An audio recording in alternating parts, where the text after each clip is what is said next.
இப்போ மணி heist season 3யோட episode 4. இந்த எபிசோடோட ஆரம்பத்திலேயே ஃப்ளாஷ்பேக்கில் நடக்கிற ஒரு விஷயத்த காட்டுறாங்க. ட்ரைனிங் எல்லாரும் எடுத்துட்டு இருக்காங்க. டென்வர் ஒரு டேங்கை பார்த்துட்டு, இதுக்குள்ள நான் இறங்க மாட்டேன், நாத்து அடிக்குது, இதுக்குள்ள நான் போய் ட்ரைனிங் எடுக்க மாட்டேன் போடான்ட்டு கடுப்பா கத்திக்கிட்டு இருப்பா. சரி உட்காரு பேசலான்ட்டு பகோட்டை உட்காந்து பேசிக்கிட்டு இருப்பா. நைரோபியும் பக்கத்துல இருப்பா. நீ இப்போ ரொம்ப மாறிட்ட டென்வருன்ற மாதிரி நைரோபி சொல்வா.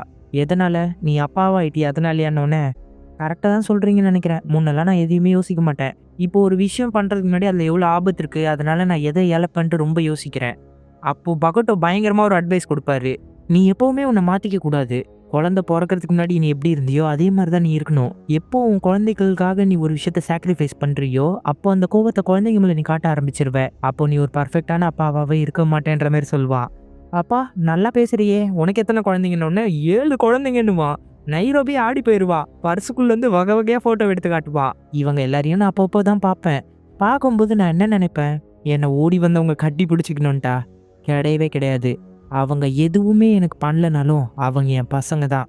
அது தாண்டா ரத்த சம்பந்தம். அதுக்காக நீ உன்னை மாற்றிக்கணுன்ட்டு எந்த அவசியமும் இல்லைன்ற மாதிரி சொல்லுவான்.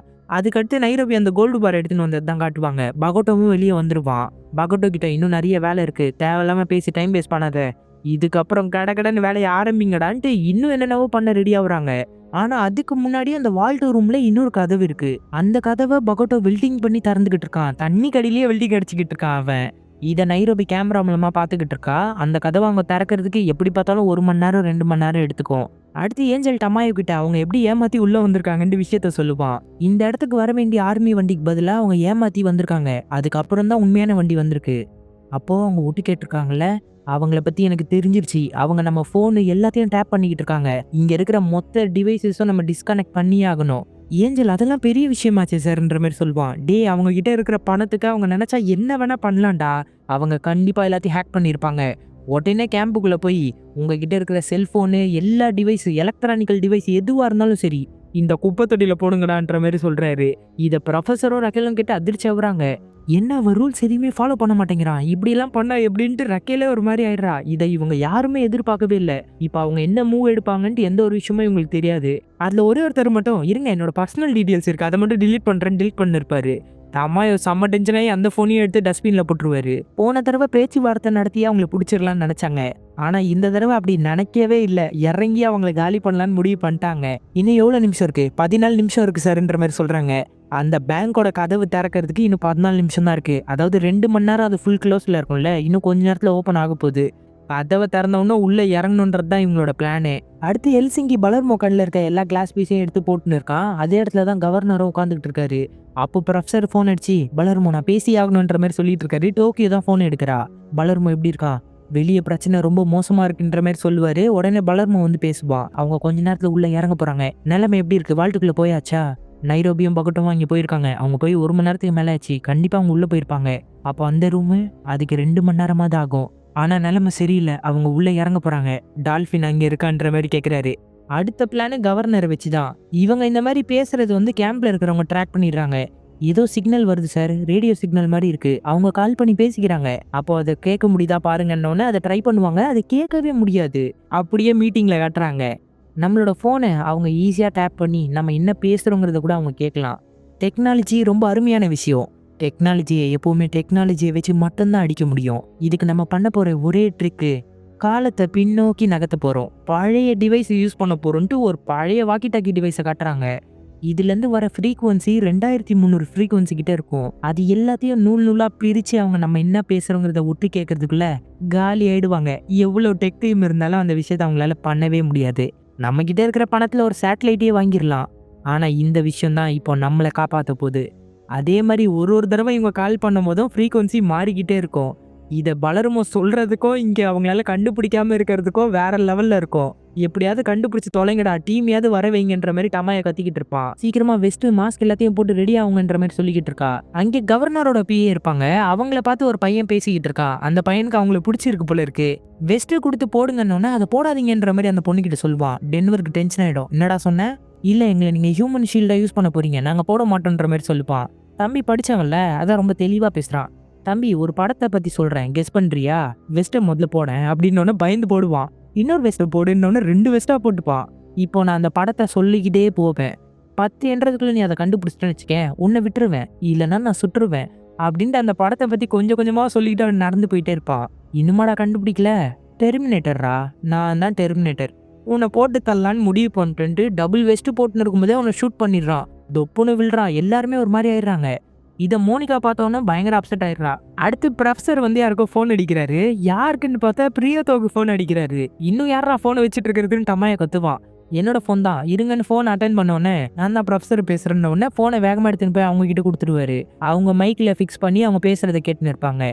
எப்படி இருக்கீங்க? நீங்க பல் டாக்டர் கிட்ட இருக்கும்போது பாதியில எந்திரிச்சு வர வேண்டியதாயிருச்சு. அதுக்கு நான் மன்னிப்பு கேட்டுக்கிறேன். அடுத்து இந்த மிஷின்ல நீங்க இருக்கீங்களா இல்ல டமாயோ இருக்காரான்ற மாதிரி கேட்டவுடனே டமாயோ பேச ஆரம்பிச்சிருவாரு.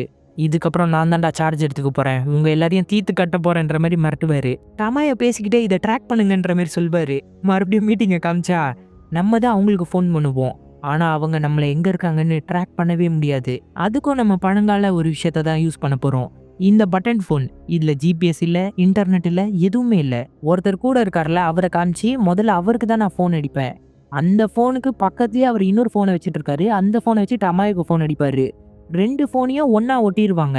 அதாவது பக்கத்துல இருந்து பேசுற மாதிரி தான் அந்த 2 ஃபோனையும் சேர்த்துடுவாரு. சேர்த்துட்டு சைக்கிள்ல அவர் சிட்டிக்குள்ள சுத்தணும். அந்த மாதிரி சுத்தும் போது அவங்களால லொகேஷனை கண்டுபிடிக்க முடியாது. அந்த சிட்டிக்குள்ளேயே இறங்கி வந்து அவங்க தேடினாலும் கரெக்டான லொகேஷனை கண்டுபிடிக்கவே முடியாதுன்ற மாதிரி சொல்வாரு. இப்போ இவங்க டவரை வச்சு மட்டும்தான் எந்த இடத்துல சிக்னல் வருதுன்றதை கண்டுபிடிக்க முடியும். ப்ரொஃபசர் வழக்கம் போல ஜாலியா பேசுவாரு. நீங்க லவ் பண்ணிருக்கீங்களா அப்படிங்கிற மாதிரி கேட்பாரு. நான் என் ஒய்ஃபை மட்டும் தான் லவ் பண்றேன், வேற யாரையும் பண்ணல. தேவையில்லாத பேச்செல்லாம் பேசாத. இல்ல ரொம்ப கோவப்படுறீங்களே, காதல்ல நார்மலா விழுந்தவங்களால கோவப்படவே முடியாது. எல்லா பக்கமும் பூ பூக்குற மாதிரியே தெரியும்ட்டு அவர் ரொமான்டிக்கா பேசும்போது ரக்கேல் சிரிக்க ஆரம்பிச்சிருவாங்க. ரக்கேல் கிட்ட பேசுறதா நினைப்பா, அவளும் அங்கே தானே இருக்கா அப்படின்ற மாதிரி பேசுவாரு. இதை கேட்டவுடனே ரக்கேல் பேசாம இருப்பாங்களா? எப்படி இருக்கீங்க டமாயோ? அப்புறம் பிரியத்தோ, ஏஞ்சல் நீயும் அங்கே தானே கேட்டுன்னு இருக்கன்ற மாதிரி சொல்லுவாங்க. உடனே டமாயோ ஏஞ்சல் கிட்ட கொடுத்துருவாரு. என்னை மன்னிச்சிரு, நான் உங்ககிட்ட சொல்லாம கொள்ளாம போயிட்டேன்ல. உன் ஒய்ஃப் எப்படி இருக்கா? அவ என்னை விட்டுட்டு போயிட்டா. எப்போவோ என்னை விட்டு போயிருக்கணும். அந்த முடிவை இப்போதான் எடுத்திருக்காப்புல இருக்கு. நீ ஏன் உன்னோட வாழ்க்கையை ரிஸ்க்ல போடுற ரக்கேல்? நான் இப்போதான் ரொம்ப சந்தோஷமா இருக்கேன்ற மாதிரி சொல்லுவாங்க. போதும், சினிமா டைலாக்லாம் பேசாத. எல்லா சினிமாவும் நல்ல எண்டிங்ல முடியறதில்ல. இதே மாதிரி நீ ஓடிக்கிட்டே இருந்தனா நானே உன்னை துரத்த வேண்டியது இருக்கும். எப்பவுமே நீ அதானே பண்ற, சரி பண்ணுன்ற மாதிரி சொல்லியிருப்பாங்க. அப்போ ப்ரொஃபசர் குறுக்க புந்துருவாரு. டமாயோ உங்ககிட்ட ஒரு விஷயம் பேசணும். கைட்லைன்ஸ் படி நீங்கள் நடந்துப்பீங்கன்னு நினைக்கிறேன். அடுத்த கொஞ்ச நேரத்தில் நான் 5 ஹாஸ்டேஜஸ் வேணா ரிலீஸ் பண்ணுறேன். நம்ம நல்லபடியாக பேசலான்ற மாதிரி சொல்வார். அதுக்கெல்லாம் வாய்ப்பே இல்லைடா. இன்னும் கொஞ்ச நேரத்தில் உள்ளே இறங்கி உங்கள் எல்லாரையும் தூக்க போகிறேன்டா. இதுலேருந்து ஒரு விஷயம் மட்டும் எனக்கு நல்லா தெரியுது. இங்கேருந்து எல்லார் ஃபோனையும் நீ டேப் பண்ணிக்கிட்டு இருந்தல, இப்போ அது நடக்காதுடா. சரி நம்ம அப்புறமா பேசலான்ட்டு ப்ரொஃபசர் ஃபோனை கட் பண்ணிடுறாரு. சரி அவங்களோட லொக்கேஷன் கிடைச்சதா?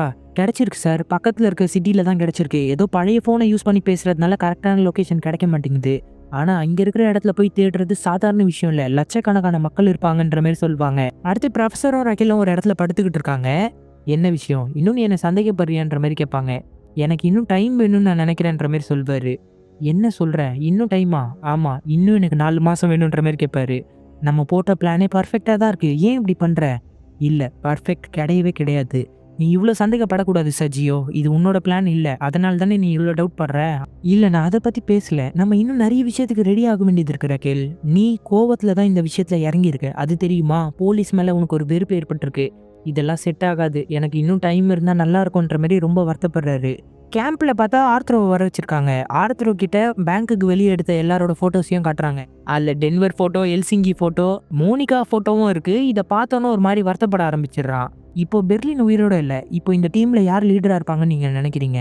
எதுக்கு கேட்குறீங்க? தலையை போட்டு தள்ளிட்டா மீதி வாழெல்லாம் அடங்கிடும்ன்ற மாதிரி சொல்வாரு. இதை கேட்ட உடனே டென்வரை கை காமிச்சிடுறான். இவனுக்கு வன்மம் அவன் மேல வேணும்ட்டு கையை காமிச்சிடுறான். அப்புறம் டென்வர் உள்ள ஒரு மாதிரி பதட்டமா இருக்கான். மோனிகா பக்கத்துல வந்துட்டு ஏன் இப்படி பண்ணன்னு கேட்பா. அப்படி பண்ணாவது நீ வந்து பேசுவேன்னு தான் நினைச்சேன், பாத்தியா வந்துட்டேன்ற மாதிரி சொல்லுவான். நீ ஏன் இப்படி பண்ற, முன்ன மாதிரி நீ கிடையாது. நான் ஏன் இப்படி இருக்கேன்னு உனக்கு தெரிலல்ல. நான் ரொம்ப பயந்துருக்கேன் மோனிகா. ஒருத்தி பேங்குக்குள்ள பைக்கை வச்சு ஸ்டெண்ட் காட்டினா, அதனால என் அப்பாவை போட்டு தள்ளிட்டாங்க. அதே மாதிரி நாளைக்கு நம்மளை சுட்டா உனக்கு ஒண்ணுன்னா நான் என் உயிரை கூட தருவேன் மோனிகா. ஏன்னா நீ என்னோட ஃபேமிலி. நீ என்னை விட்டு போனா என்னால் தாங்கவே முடியாது. அதுக்காக மட்டும்தான் நீ இதுக்குள்ள வர வேணான்னு நான் நினைச்சேன்ட்டு கண் கலங்கி பேசுவான். அப்போ அந்த இடத்துக்கு கவர்னரை கூப்பிட்டு வந்துடுறாங்க. கூட சேர்ந்து அவனும் போயிட்டு இருக்கான். கவர்னரை வந்து அடியில் இருக்க வால்ட்டுக்கு தான் கூப்பிட்டு போறாங்க. அந்த வால்ட்டை நீங்க தொட்டாலே போதும் 1 லட்சம் லிட்டர் தண்ணி உள்ள வந்து உங்களை கொன்றும். எங்களுக்கு தெரியவே தெரியாது பாருன்ற மாதிரி பலரும் நக்கல் பண்ணுவான். உங்களுக்கு உண்மையாலே சீரியஸ்னஸ் புரியவே இல்லை, உங்களால எதுவுமே பண்ண முடியாதுன்ட்டு தெம்பா உள்ள வருவாரு. ஆனா உள்ள வந்து பார்த்தாதான் தெரியுது உங்களோட செட்டப் எல்லாம். பயந்து போயிடுறாரு. பகோட்டா ஒரு ட்ரெஸ்ஸை கொடுத்து இந்த ட்ரெஸ்ஸை நீங்க போட்டுக்கணுன்ற மாதிரி சொல்றாரு. அப்புறம் ஹாஸ்டேஜ் எல்லாரையும் வச்சு மணல் மூட்டைகளை ஒரு இடத்துல சேர்த்துக்கிட்டு இருக்காங்க. இன்னும் 3 நிமிஷத்துல அவங்க உள்ள இறங்க போறாங்க. ஹெலிகாப்டர் லேண்ட் பண்றதுக்காக ஆர்டர் கொடுத்துக்கிட்டு இருக்காரு. இந்த பக்கம் பெர்லின் பிளான் போடுறத காட்டுறாரு. இப்போ கவர்னர் மட்டும் தான் நம்மளோட ஒரே நம்பிக்கை. கவர்னர் மட்டும் அந்த கதவை திறந்துட்டா நம்ம கையில தான் எல்லாமே இருக்கு. நீங்க என்ன பண்ணிட்டு இருக்கீங்க? அதெல்லாம் உங்களுக்கு தேவையில்ல. இந்த ஆக்சிஜன் மாஸ்க்கை மாட்டிக்கிட்டு உள்ள போங்க. அப்புறம் ஆக்சிஜன் நாங்க தான் உங்களுக்கு கொஞ்சம் கொஞ்சமா ரிலீஸ் பண்ணுவோம். அங்க இருக்கிற டோரை மட்டும் ஓபன் பண்ணா போதுன்ற மாதிரி சொல்லுவாங்க. ப்ரொஃபசர் இந்த பக்கம் அவர் அந்த டோரை ஓபன் பண்றதுக்கு வாய்ப்பே இல்லை. அவரை பத்தி எனக்கு நல்லாவே தெரியும். அதுக்கேத்த மாதிரி இவர் நான் போகவே மாட்டேன்ற மாதிரி சொல்வாரு. டென்வர் இங்க அவரை போட்டு மிரட்டிக்கிட்டே இருக்கான். அவர் அசர்ற மாதிரி தெரியல. அவ்வளவு திமிரா அவனுக்குன்னு தலையை வச்சு ஒரு இடி. அவர் போய் பின்னாடி இருக்கிற பைப்பில் இடிச்சிட்டு கீழே விழுந்துடுறாரு. என்னடா பண்ண அப்படின்ற மாதிரி அவரை பார்த்தா அவர் உண்மையிலே மயங்கிட்டாரு. அவரோட பல்ஸ் வேற ஏறிக்கிட்டே இருக்கு. ரத்தப்போக்க வேற நிறுத்தணும், சீக்கிரம் மருந்து கொண்டு வான்ற மாதிரி நைரோபி கத்திக்கிட்டு இருக்கா. இந்த பக்கம் ப்ரொஃபசர் அவர் கதவு திறக்கவே இல்லைன்னா என்னடா பண்ணுவீங்க? C4 நம்ம கிட்ட இருக்குல்ல, அது போதும். C4ஆ? இந்த பக்கம் பார்த்தா பகோட்டா பாம் எடுத்துக்கிட்டு தண்ணிக்குள்ள போறான். இந்த பக்கம் போலீஸ்காரங்க எல்லாருமே வரதுக்கு ரெடி ஆயிட்டு இருக்காங்க. ப்ரொஃபசரும் டிவியில இதை பார்த்து ரொம்ப பரபரப்பா பயந்துகிட்டு இருக்காரு.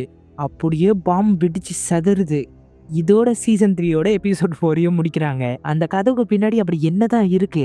இன்னும் 2 நிமிஷத்துல போலீஸ்காரங்க உள்ள இறங்கி நம்ம ஆட்களை போட போறாங்களா, இல்ல இவங்க அவங்களுக்கு காப்பாடிக்க போறாங்களான்றத வெயிட் பண்ணி பார்க்கலாம். ஸோ இது வரைக்கும் நம்ம சேனலை சப்ஸ்கிரைப் பண்ணாமல் பார்த்துருந்தீங்கன்னா சப்ஸ்கிரைப் பண்ணிக்கோங்க. சோஷியல் மீடியாவில் நம்மளை ஃபாலோ பண்ணாதவங்க டிஸ்கிரிப்ஷனில் லிங்க் கொடுத்துருக்கேன், அதை யூஸ் பண்ணி ஃபாலோ பண்ணிக்கோங்க. தேங்க்யூ.